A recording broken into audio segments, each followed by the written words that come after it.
Restano sempre critiche le condizioni del 21enne del Lido accoltellato alla giugulare a Rialto in zona Erbaria per un apprezzamento non gradito la notte tra venerdì e sabato scorso. Riverso a terra in una pozza di sangue, è stato subito soccorso, operato d'urgenza e resta ricoverato in rianimazione in terapia intensiva in prognosi riservata all'Angelo di Mestre, con la squadra mobile di Venezia già sulle tracce dell'aggressore, un suo coetaneo datosi alla fuga dopo l'aggressione e che sarebbe stato rintracciato grazie alle immagini delle telecamere della zona e alle testimonianze dei presenti. Nella stessa notte a Mestre, 40 residenti, stanchi di furti, spaccio e violenza, sono scesi in strada con pettorine arancioni e torce per presidiare i quartieri segnati da spaccio, bivacchi e microcriminalità.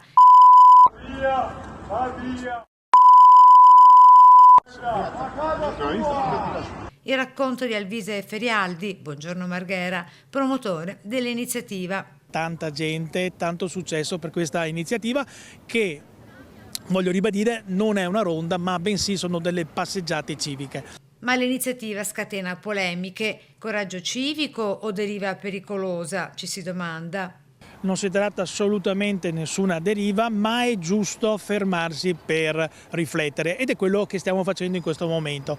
L'opposizione comunale con Paolo Ticozzi annuncia la presentazione di un'interrogazione per fare chiarezza sulla questione e sul reale stato della sicurezza urbana. Il clamore anche di questa che in effetti è una minoranza va tenuto conto, anzi l'idea nostra è di aprire a tutti. Tra paura e rabbia ci si chiede chi tutela davvero i cittadini. La risposta con l'invito di Ferialdi anche a Ticozzi. Capire anche a queste associazioni che ci hanno criticato, cioè questi devono essere momenti di tutti quanti i cittadini e nessuno deve avere paura. Sicuramente però devono essere ben coordinati con le forze dell'ordine.